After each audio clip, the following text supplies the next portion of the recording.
Hey everyone, and welcome to another episode of the Liam McCollum Show, a podcast by Human Reaction. And I want to thank you guys so much for subscribing to my podcast after last episode with Dave Smith. I just surpassed 3,000 subscribers, and I think it's still climbing after that episode. And also, the view count on that podcast is exceptional as well. I think it's now north of 33,000 views on YouTube. And when you look at Twitter, where I now have 38,000 followers, that podcast received, I think, in total, when you combine the YouTube view count with the X view count, north of 68,000 views. And that's not counting the people who are listening on Spotify or Apple Podcasts or any of the other podcast platforms. So thank you guys so much for supporting the show, and also for following my friends at Human Reaction. They just surpassed 2,000 subscribers, and I can't be more grateful to them. When you support them, you also support me because I'm in partnership with them. So please make sure to go like, comment, and subscribe to their podcast as well. And also join our Discord server. That's been popping off after my interview with Dave Smith, and more people are joining it. And I'm planning to use that channel in the future as a way to communicate with you guys, to let you know which guests I am going to have on the show, and also ask you what questions I should ask or what topics I should cover in my interviews. So make sure to do that. I'll have the link in the description below. But today I'm interviewing Jon Hoffman, and I'm really excited for this one because I've been following him on Twitter for a while now. He is a research fellow in defense and foreign policy at the Cato Institute, and he just got back from a research trip in Israel where he was talking with IDF soldiers and Israeli citizens about the U.S.-Israel relationship and whether Israel is a vassal state of the United States. Yes, this did come up, and he mentions this in this interview, that people were actually talking in these terms. And another thing that was really interesting is to hear that Israeli citizens are very fascinated about the developments on the right in America, with Tucker Carlson obviously being on the non-interventionist side and Ben Shapiro being on the hawkish side, and how the younger generations are becoming more non-interventionist. Jon tells me that Israeli citizens are watching this actively. So that was another interesting thing to hear. But we also get into what Jon thinks the best outcome is in terms of the U.S.-Israel relationship and what it should look like going forward. So I really hope you enjoy this episode, and make sure to follow him on Twitter and check out all of his articles on the Cato Institute and other stuff. I'll have that linked in the description below. I really hope you enjoy this interview, and here is Jon. Liam McCollum, really one of the brightest young minds in the Liberty Movement, one of our rising stars.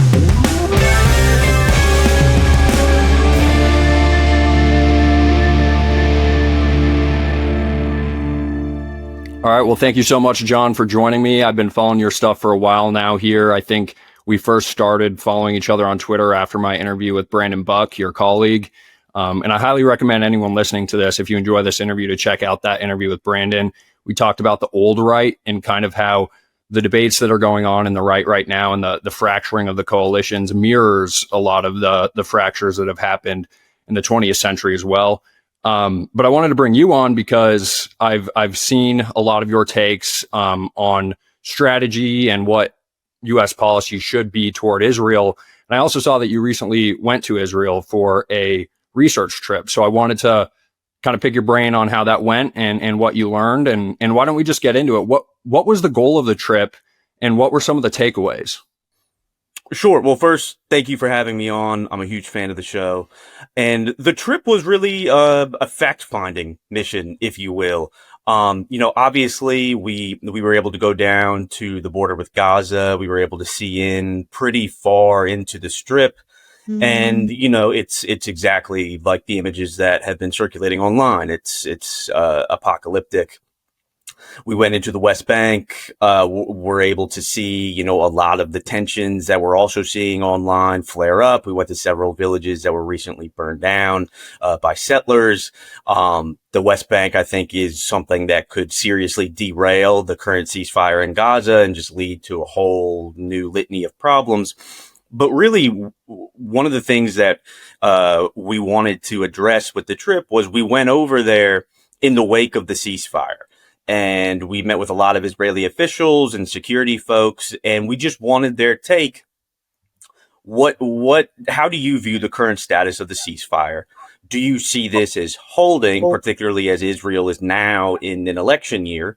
And how do you see potential escalation on other fronts, Lebanon, Iran, and so forth? And we were given a pretty bleak assessment, I would say. Well, why don't we get into the details of some of the conversations? I saw that you tweeted about a couple conversations you had with IDF soldiers, yes, and that they confirmed that all of the worst rumors were true. And I kind of wanted to hear from you what you made of that. What was your interpretation of that? What do you think they meant when they said the worst rumors? I mean, because obviously there's been a lot of terrible headlines as a result of this war. Yeah, I was apprehensive always, asking service members, whether in Israel or here, to explain their experience, because not being a service member myself, I always, feel a little awkward asking. I don't want to be, asking out of place. So I asked them, I said, if you could just explain it to me in maybe just a couple sentences. And one of them responded by saying, hey, I really don't know any other way to explain it other than the worst rumors you've heard are true. And one of the other individuals went a little deeper and talked about something that I think is talked about pretty often, is the vast majority of the IDF that were in Gaza weren't actually fighting Hamas. They weren't on front lines fighting. They were holding and maintaining no-go zones, kill zones. And he was explaining to me, on any given day, nobody knew who was in charge. Nobody knew what the rules of engagement were. It was essentially lawlessness. And he said, in the process, a lot of bad things happened.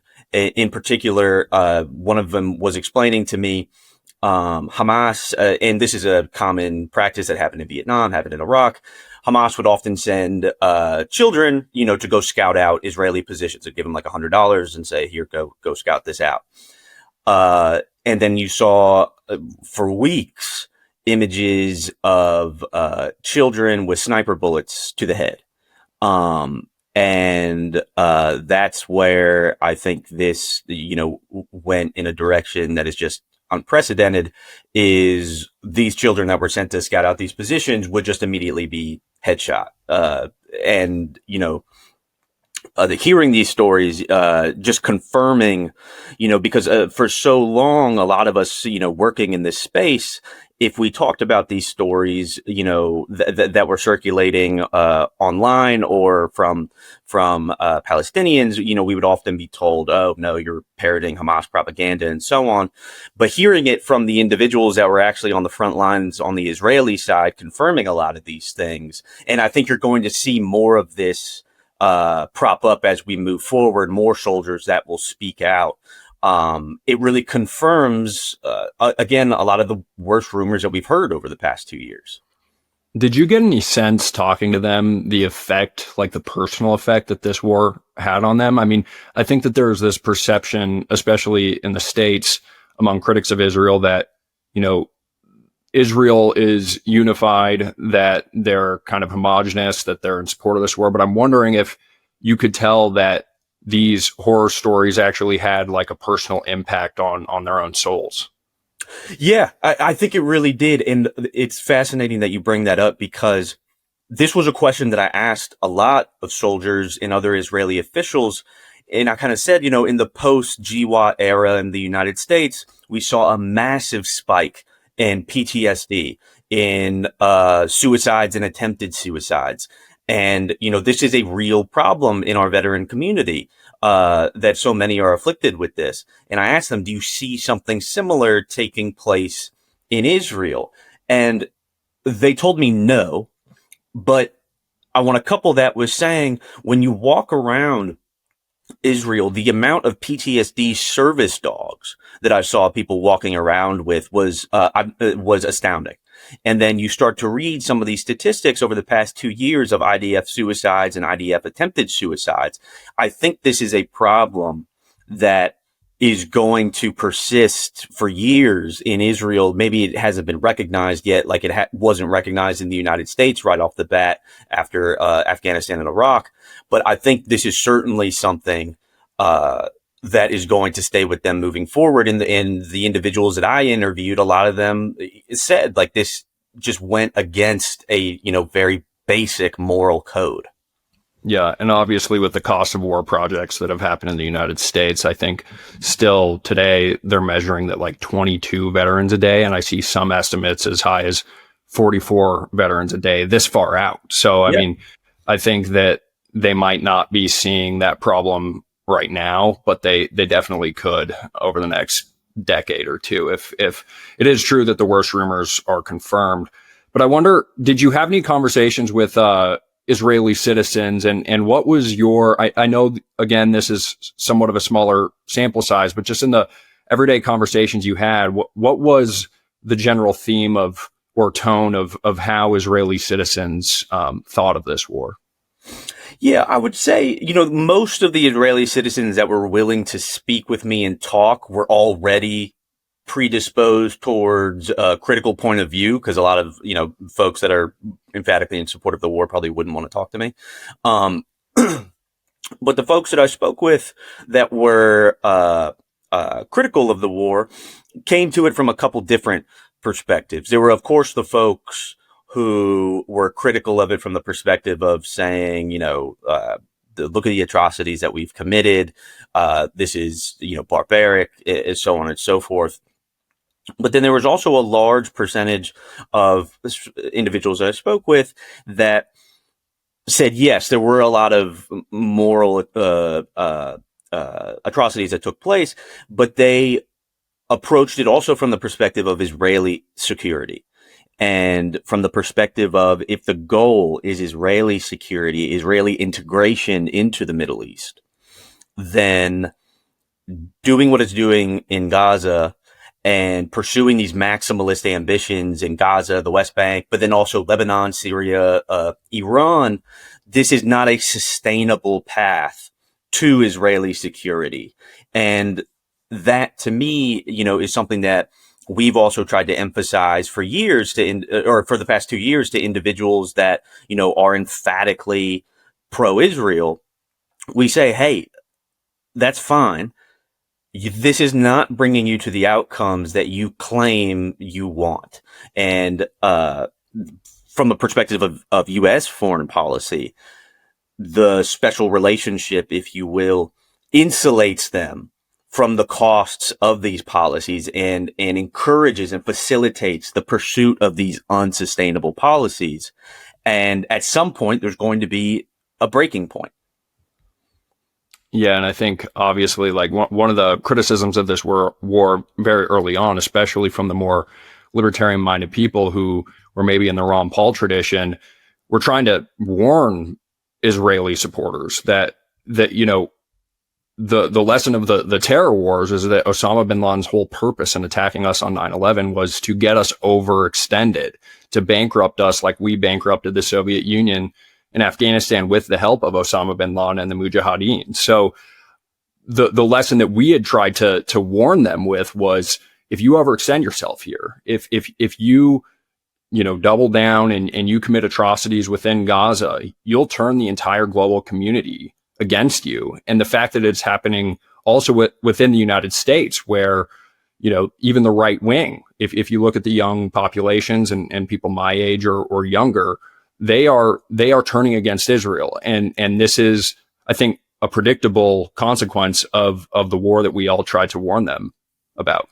No, absolutely. In the early days of the war, I think it was Biden who cautioned Israel and Netanyahu and said, don't make the same mistakes that we made after 9/11. Now, granted, we have yet to learn from those mistakes. We keep repeating them. But Israel repeated those same mistakes. And one of the very interesting conversations that I had with a lot of folks over there was the extent to which Hamas very much still exists. And we've already seen this. We've seen the videos of them reasserting control in the area of Gaza, that they're still active. And I was speaking with different Israeli officials. One of them told me, the first individual to reference a Hamas, a total number of fighters, said 7,000. And then when I went to other Israeli officials and spoke with them, they laughed at the 7,000 figure and said, where the hell did you get that? It's 10 to 20,000.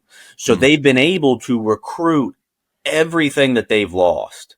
And it's the old, tactical victory for strategic defeat.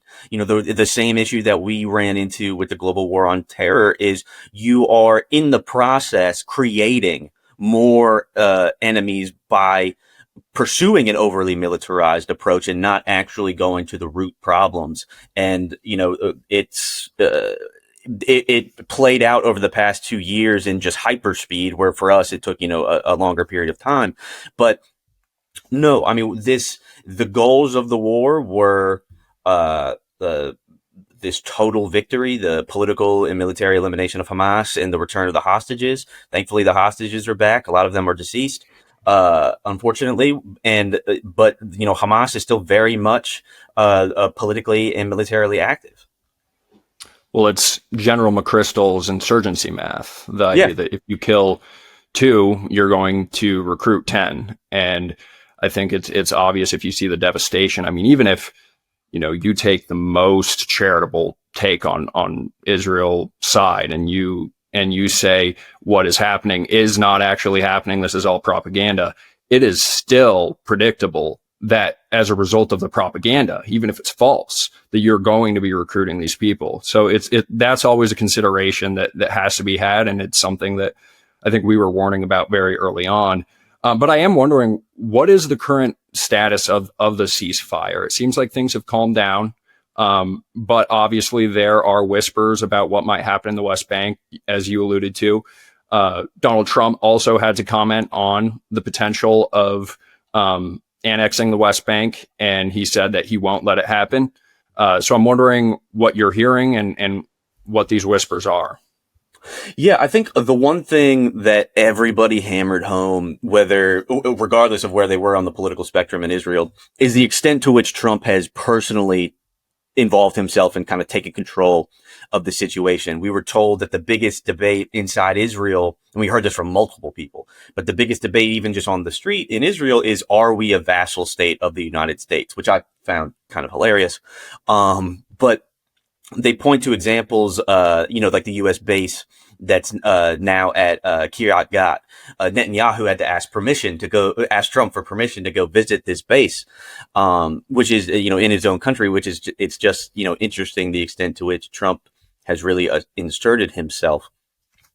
But on the current status of the ceasefire, again, we got very bleak sit reps, if you will. Phase 1 is still unfolding. Hamas freed the remaining living hostages. It's finishing the process of returning the remains of the deceased hostages. Israel has withdrawn to this yellow line, leaving them in control of about 60% of the strip. But post phase 1 is where the real substance is. And all parties really delayed talks on the substantive issues here, whether it be Hamas disarming, Israel completely withdrawing, who or what will govern Gaza. And that has resulted in the plan now essentially being stalled. Gaza is now de facto, the new de facto border of Gaza is essentially that yellow line, which leaves Israel in control of 60% of the strip. We've yet to see real movement on Israel withdrawing from that yellow line, on this international stabilization force. A lot of countries are wary of sending troops to Gaza. One, because they don't want to police Gaza and means going up against Hamas. 2, they don't want to be perceived as rolling into Gaza on the backs of Israeli tanks. And then there's all these questions about Hamas disarmament, de-radicalization. I don't know what that means. And then, of course, Tony Blair is supposed to come in and turn it into some sort of Six Flags. But nobody knows. And this is where the real danger lies, is as this continues to stall and becomes a de facto status quo, all these different flashpoints, the West Bank, Lebanon, Iran, have the potential to collapse this pretty quick. What is the status of aid going into Gaza? I know very early on in the ceasefire, Israel said that Hamas was being very slow in its obligation to hand over the deceased bodies of Israeli soldiers or Israeli citizens, and they use that almost as a pretext to slow the amount of aid going in. And obviously, we've had comments from people like Smotrich, who has said, it would be fine to starve out 2 million people, but the world won't let us do it. So what is the status? Are people getting fed, and are they getting treated? There is aid going into Gaza. Many assessments that you read say it's clearly not enough. And I think the longer that we exist in this kind of limbo stage between phase 1 and phase 2, you're going to continue to see the weaponization of aid. And we've already seen that, whether it be, about Hamas trying to, or releasing giving back the bodies of the deceased hostages. So you can very clearly see a future in which Israeli control over aid going into Gaza is still politically utilized, and weaponized moving forward. So you mentioned this idea that Israeli citizens are kind of asking whether they are a vassal of the United States. And I'm wondering to what extent you think there's a situation where they're trying to have their cake and eat it too, where we just saw this announcement that Israel is pursuing a new 20-year memorandum of understanding with the United States, where the United States will commit to fund Israel's military for the next 20 years. But there's also this perspective, I think, both from the more hawkish right and people within Israel, that they'd like to see less control from the United States, especially when it comes to like on the ground operations. And there does seem to be some resistance to the fact that Trump is inserting himself and maybe holding them back a little bit. So I'm wondering to what extent that exists. Yeah, I think on the 20-year MOU, that everybody knew that the new MOU, the one that was or the last one that was negotiated under Obama, is going to be renegotiated under the Trump administration.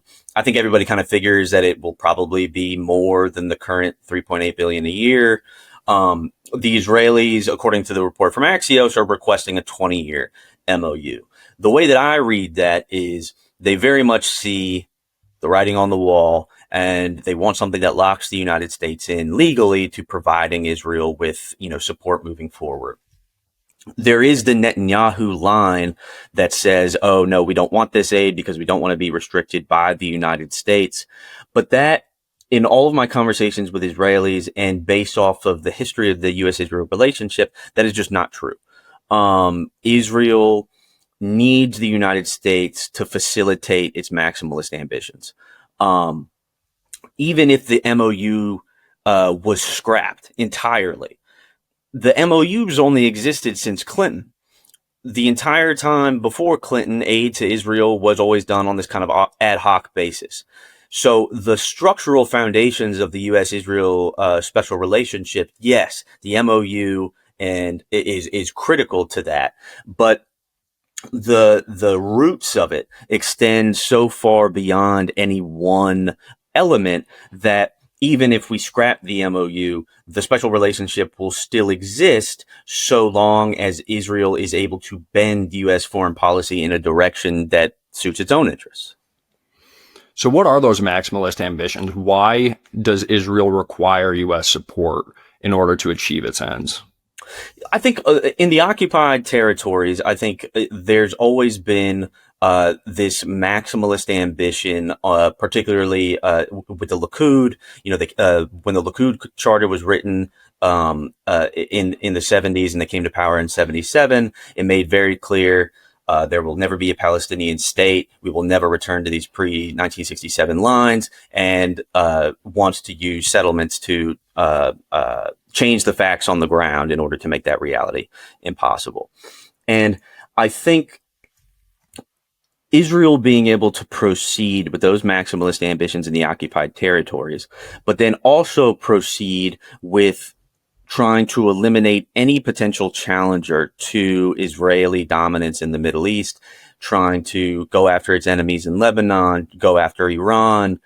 Israel was instrumental in pushing the United States to invade Iraq. It wasn't the only reason, but you had Netanyahu and all of them writing op-eds saying how great this would be, and testifying before Congress saying, just do this and then the Middle East will know peace.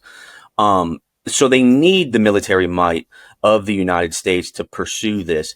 And for Israel, this special relationship, it insulates Israel from the costs of these policies. It makes it so it doesn't have to make trade-offs, just like any other state on planet Earth has to do, because it knows it has the backing of the world's greatest superpower.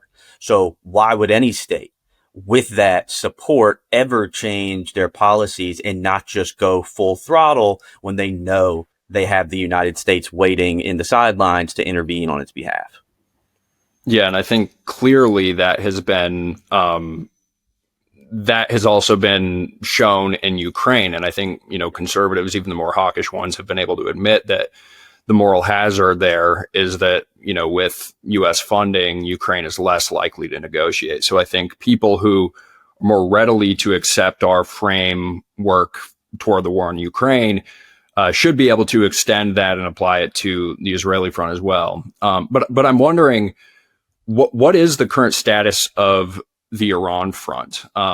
Obviously, I think that the Iran conflict is what caused a lot of the tensions within the United States and really flared up the conflict on the right, especially with people like Tucker Carlson, Charlie Kirk, famously visiting the White House and urging Trump not to get involved in Iran. What is the status of that? And are there any rumors that it might flare up again? What would Netanyahu want or like to happen? And did you hear anything on the ground about the Iran war, the 12-day war? Yeah, so a lot of our conversations focused on Iran, and I strongly agree with you. I think the push for war with Iran by Israel was one of the straws that just broke the back of so many on the political right, especially the younger generation in the United States, whether it be libertarians or conservatives. This was just kind of the epitome of everything we have been pointing to, a lot of us for a long time, but especially over the past 2 years, saying, hey, they are trying to drag us towards a regional war. And a lot of our conversations focused on the 12-day war.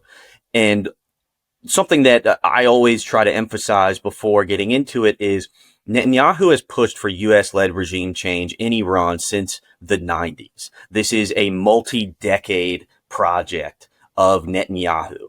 And when he initiated this war, he did not mean for this to be a 12-day war. This was an opening salvo to what Netanyahu hoped would be U.S.-led regime change. They bombed the meeting of the Supreme National Security Council where President Pezeshkian was. They openly talked about how they wanted to assassinate Khamenei, but they didn't have an opportunity. Trump actually personally took credit for preventing this. He said that the U.S. knew where he was, but they wouldn't tell Israel because they knew they would go and try to assassinate him. Also, Israel played a lot of cards during the 12-day war, like the domestic assets within Iran that had took years to cultivate that can't be replaced. So this was very much a full throttle operation. There's an acknowledgement among those in Israel, especially among the security establishment, that recognize that the 12-day war has made diplomacy with Iran far more difficult. The war has empowered a new generation of hardliners in Iran who say, look, diplomacy never worked. They always wanted to do this. They're going after regime change. We need a nuclear deterrent. It also shows among a lot of people in the security establishment, because a lot of the people in the security establishment, they're privy to the actual realities here. And they said very clearly, there is no military solution here. But given this, Netanyahu has every incentive to go back in. There was a strong feeling among folks who have been doing this in Israel for a long time that another offensive is almost inevitable. It's not a matter of if, but it's a matter of when. And this is very much, I should say, the sentiment also within Tehran. They expect this to happen again. And for Netanyahu, there's a lot of things here. The upcoming elections, Israel by law has to have elections by October of next year. Netanyahu will probably bring them up to try to capitalize on current momentum. Given that this debate is happening in Israel on Israel, vassal state of the United States, doing something like this would allow him to show this image of saying, hey, look, we're not controlled by the United States. We're going back in. We're doing our thing. And this in many ways, I think, could easily corner Trump. So there's wide recognition that the Iran front is not over. I would also mention something that we heard a lot and that you're starting to see more media reports about is Lebanon.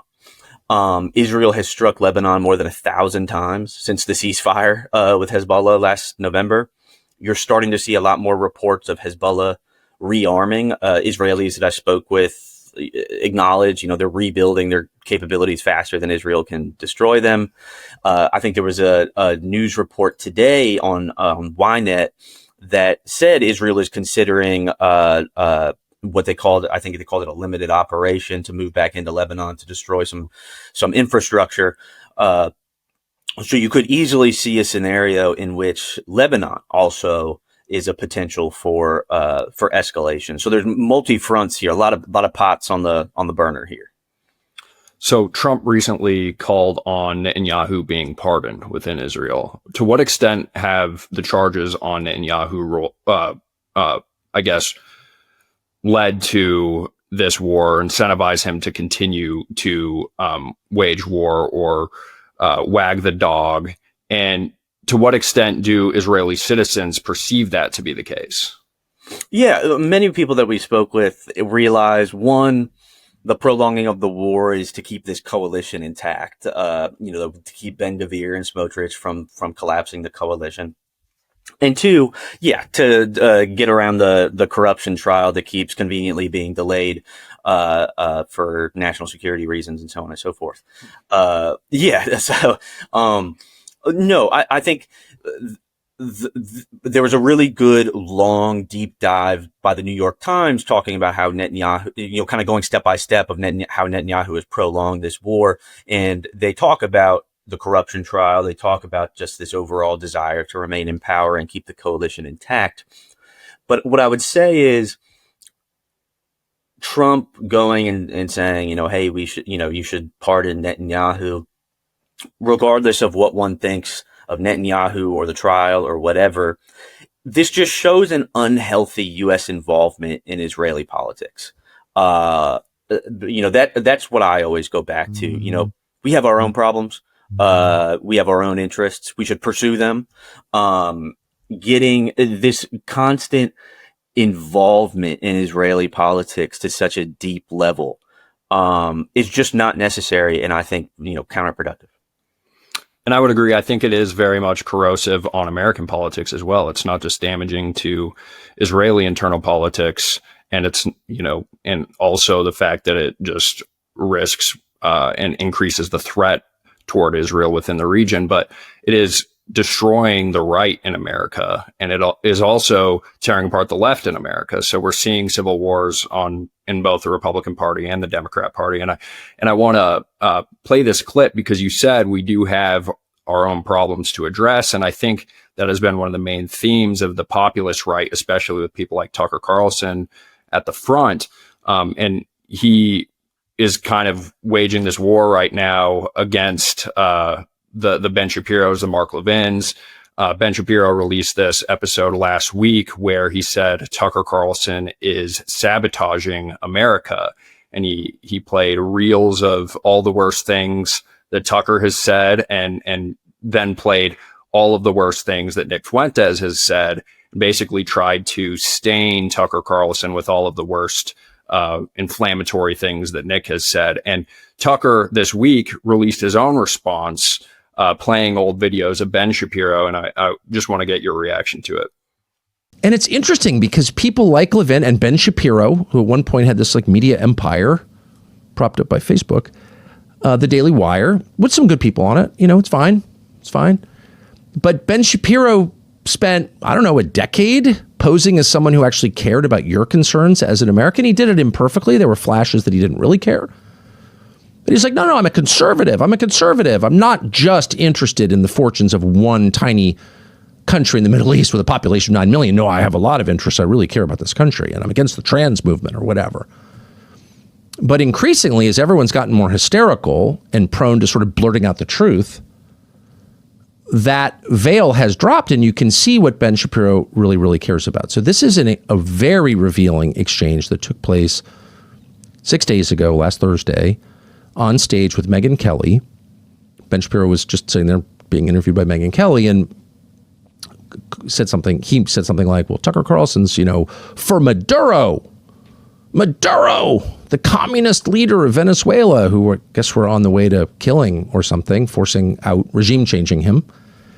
And he defended Maduro. Didn't, actually. And Megyn Kelly says, well, Tucker said in his show that Maduro, most people didn't know this, whatever his many faults, I wouldn't hire him as an economist, okay?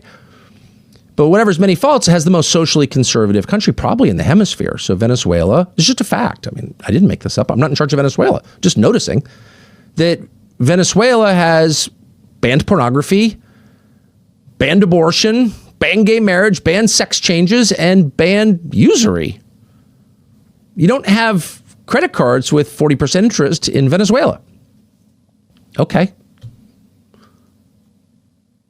Ben Shapiro responded this way.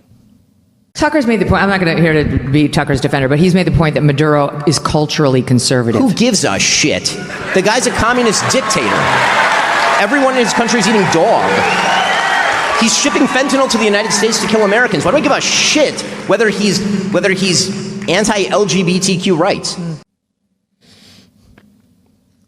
Who gives a shit? I do.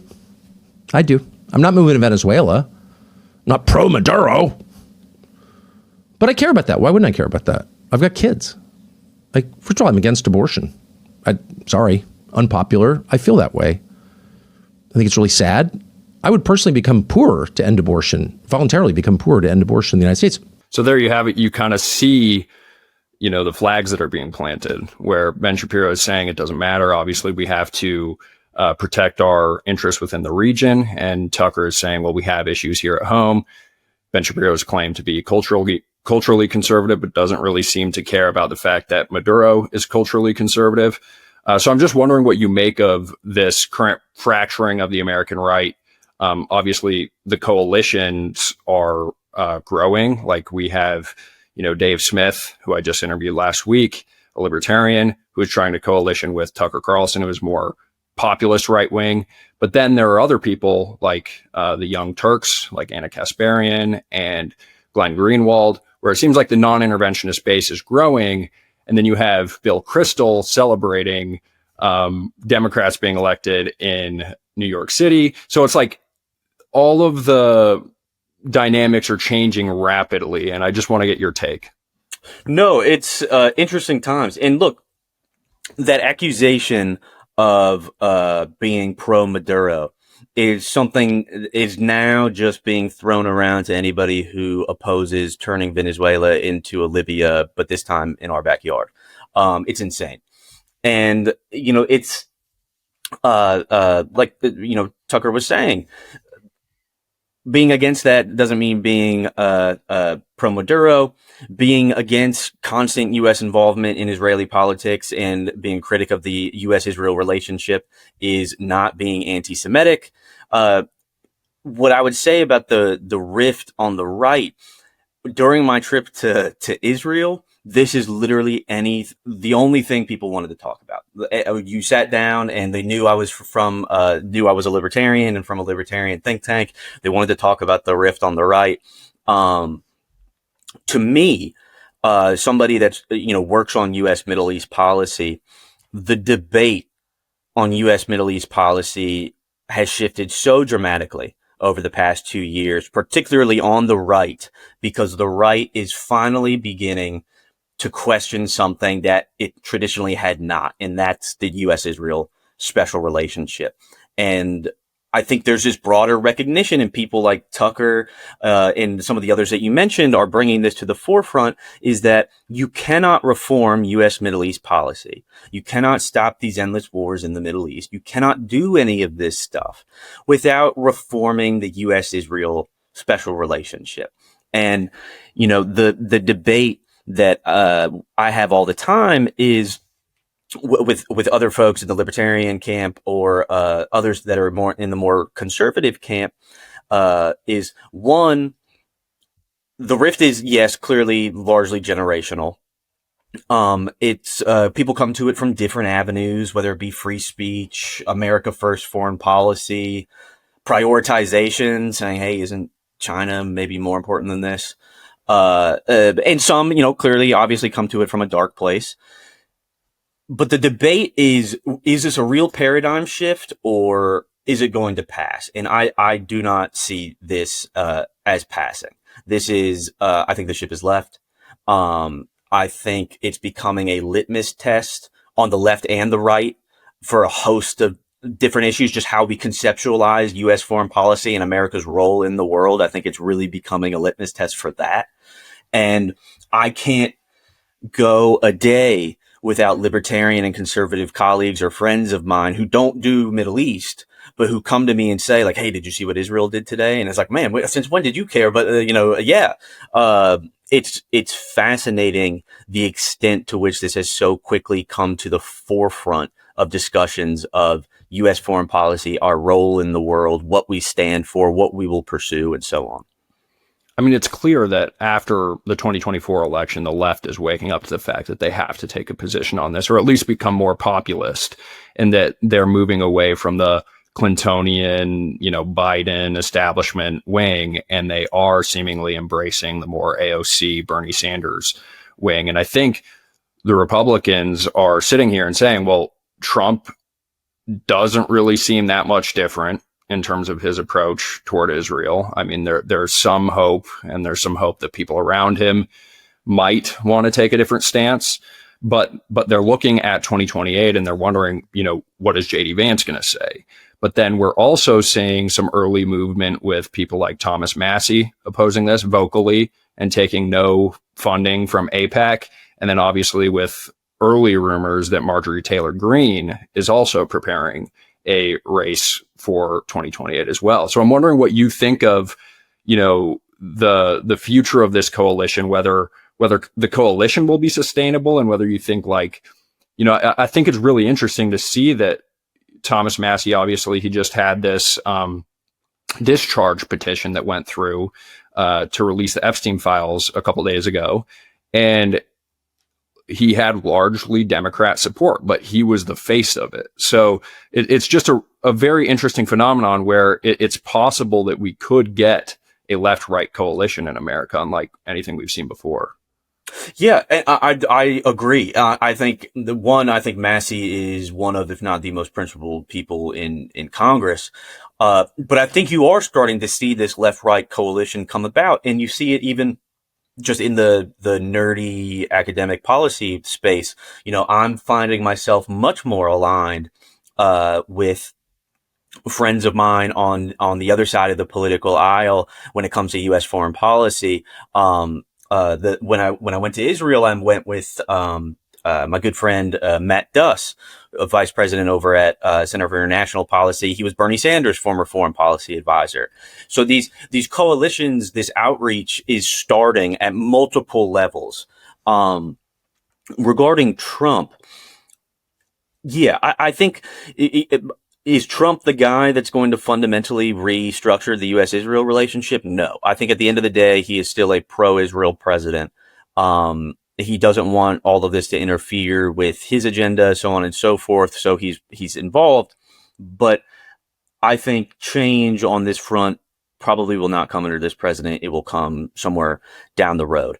But you're seeing a lot of people trying to push back against this massy, or against this foreign policy skepticism. You see also regarding 2028, people like Marco Rubio, who's really behind the Venezuela stuff. You see Ted Cruz. So there's going to be this real struggle between those who want to chart a new path forward and those who want to bring everything back to the neocon, disastrous era. Yeah, in my episode with Dave Smith last week, we were talking about how he had said recently at a few comedy shows and on some earlier podcasts that his next foray into politics is going to be trying to make Thomas Massie run for president in 2028. But we also brought up the fact that Miriam Adelson just committed to fund the campaign against Thomas Massie in the primaries coming up. So I think that will be an early indicator of just how strong this coalition is and whether people come to bat for Massie here in the next year. Yeah, I think the figure that I saw Massie himself tweet out was 20 million stacked against him. And I think this is particularly where I think there's a lot of room for cooperation between the left and the right, is this pouring of money into Congress and so on to try and push policies in different directions that just don't benefit the American people. I mean, you mentioned Adelson. Between 2015 and 2024, Adelson and her husband, Sheldon, while he was alive, they gave $600 billion in different political contributions. I mean, this, crafting an America First foreign policy and so on is very difficult going up against something like that. But the way this America First idea is taking root among the base is, I think, going to be the real driver of change. And you see this rift between what you mentioned my colleague Brandon earlier. Brandon and I often call this the rift between MAGA Incorporated, like the brand name, people who just kind of assume the brand, like Rubio and others, to just push through their own stuff.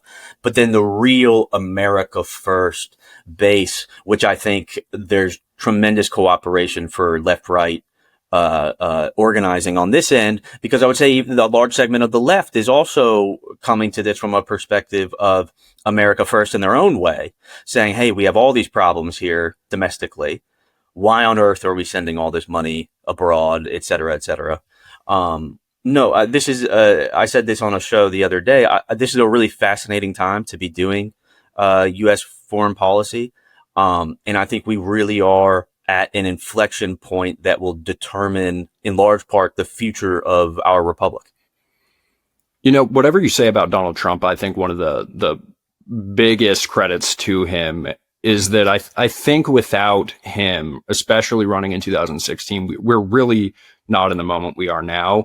And that his just brute honesty and the fact that he was willing to go on stage and say to Jeb Bush to his face that his brother lied us into Iraq, and, how he's the gift that just keeps on giving, where, there were clips in 2016 of him accusing Marco Rubio of receiving Adelson funding, and that Adelson was going to use Marco Rubio as his puppet. And the fact that we have these clips of Donald Trump admitting that despite getting so much funding from Adelson in 2024, I think those are very positive things that have happened. And we would not be in the situation we're at currently without him running in 2016. But I hope what happens is that regardless of whether Marjorie Taylor Greene or Thomas Massie have any chance of actually winning an election, I hope they run at the very least to inject these issues into the zeitgeist, to force people like Marco Rubio and force people like JD Vance to take a position, so that, we're not in the situation we've been in previous elections where people talk about these cultural war issues, even though we all know that it's not the priority. that the government is currently shut down, or I guess they just voted to reopen it. But while it was shut down, they were bombing boats off the coast of Venezuela, and foreign policy just continues. And so we need someone like, I think, Vivek did this last election, where no matter what, he was bringing up Ukraine, and really just forced and injected these issues into the debate. No, I completely agree. I agree with you. It took somebody like Trump to bring these issues to the forefront. Somebody who's just gonna say it, and love or hate Donald Trump, the man does just say what he's thinking. It was a couple weeks ago. What did he say? He was giving some speech, and Adelson was in the audience, and he said, he was like, hello, he was like, everybody, like, give it up for Miriam, stand up, 60 billion in the bank. I once asked her, who do you love more, the United States or Israel? She didn't answer. I think that means Israel. I mean, like, what president would say that? But Trump. So yeah, I think his, just bluntness and this ability to just shatter orthodoxy in his own unique way was needed for these debates to come to the forefront that a lot of Americans have wanted to debate for a long time. So I'm wondering, just to finish up here, you've talked a lot about, the U.S. Israel special relationship and what a future relationship with Israel would look like. And I'm wondering if you can address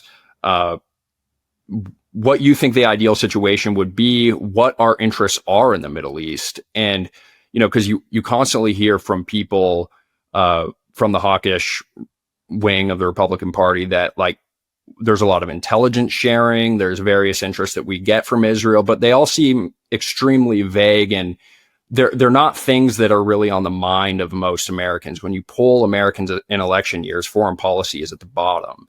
And I think they kind of benefit from that because they're able to kind of like treat foreign policy as if it's this expert field. So it's like, oh, you guys forget about that issue. There's all of this intelligence sharing and things like this that are secrets.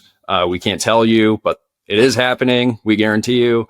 And they are very important to us. So it's like these vague, arbitrary ideas. And I guess first, could you steelman what the case is for Israel being an interest of ours or an ally of ours? And then what would you suggest the alternative be? Yeah, you always hear this idea of Israel advances U.S. interests, this ethereal idea of U.S. interests, or Israel gives us intelligence, trust us, give me your tax dollars to facilitate this, like, don't ask questions. But no, so the U.S.-Israel special relationship, I've always argued, has three rationales. The first is normative, and this is where the moral, religious stuff comes in.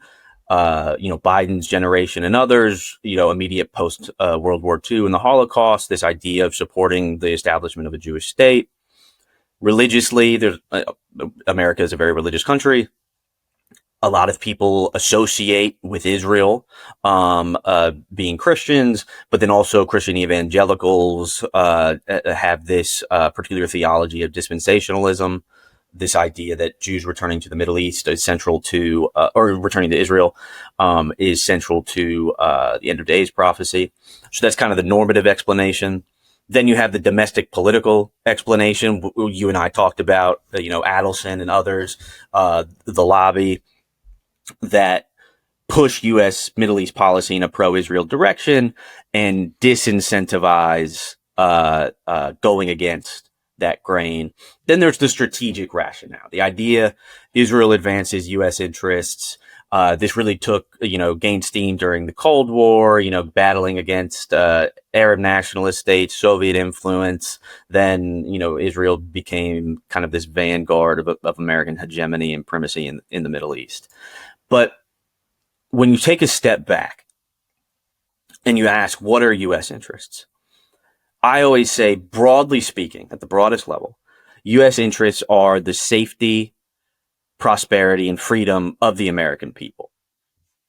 Any policy that doesn't advance those three should be discarded immediately. In the Middle East, we have three interests to protect these broader interests. One is the free flow of oil. Two, preventing terrorist attacks against the American homeland. And then three, preventing the emergence of a regional hegemon, any one actor to control the whole region. All of these, and I've written ad nauseum about this, and so have my colleagues, all of these are easy to accomplish. And we undermine them by pursuing policies rooted in American primacy, to which the U.S.-Israel relationship is intimately connected. This relationship, just the pathologies of the special relationship, it distorts our ability to think clearly about the Middle East. And, like I mentioned earlier, you can't reform U.S. Middle East policy without reforming the U.S.-Israel relationship. Just look at the way in which some people talk about the U.S.-Israel relationship. Biden said if Israel didn't exist, we'd have to create one.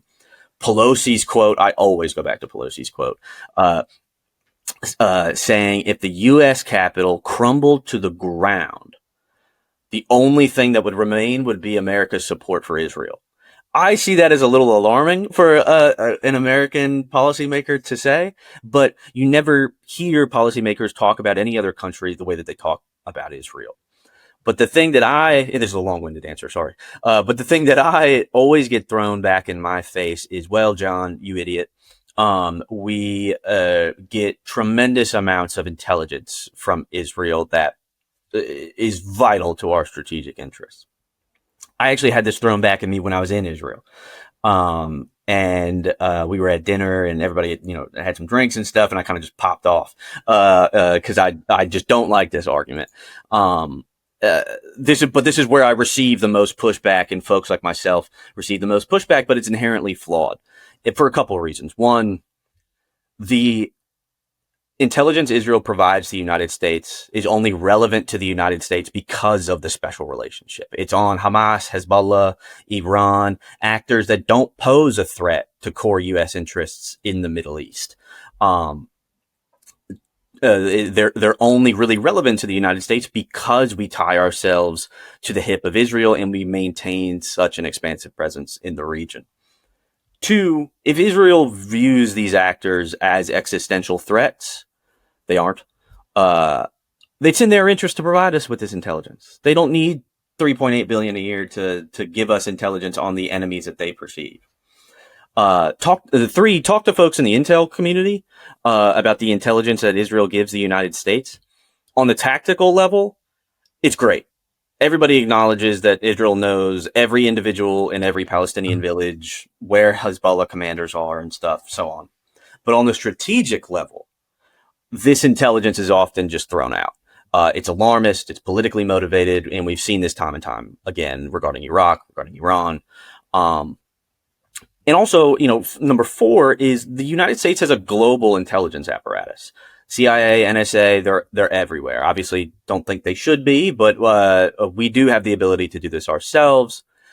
And then the last one, particularly with intelligence, are we really going to pretend like Israel doesn't spy extensively on the United States? There are so many open source examples of this, them planting listening devices at the White House during the Trump administration, them spying on U.S.-Iran negotiations under Obama and under Biden. So for all of these reasons, I think when you really start to question what are U.S. interests, what is this intelligence that we're receiving, all of these rationales start to really fall apart. So to the comments that Nancy Pelosi has made, I think I had also heard Ben Shapiro, I think it was Ben Shapiro, said something to the effect of, well, thank God we have Israel, because if we didn't have Israel in the Middle East, they really are the barrier between the Islamic world and the United States. If we didn't have them, they'd be attacking the United States. And obviously, I think just the obvious retort is the fact that it wasn't Hezbollah, it wasn't Iran, it wasn't those groups you mentioned that attacked us on U.S. soil on 2001 or in 2001. On 9/11, of course, it was Al-Qaeda, but we just had an Al-Qaeda member in the United States visiting Donald Trump in the White House.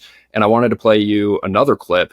We have Donald Trump here talking about his visit with the Syrian leader who was a former Al-Qaeda member who I believe we fought directly in 2003.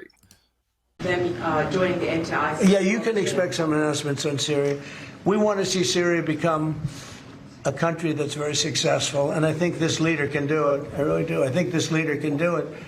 And people said he's had a rough past. We've all had rough pasts, but he has had a rough past, and I think, frankly, if you didn't have a rough past, you wouldn't have a chance. He gets along very well with Turkey, with President Erdogan, who's a great leader. Erdogan's a great leader.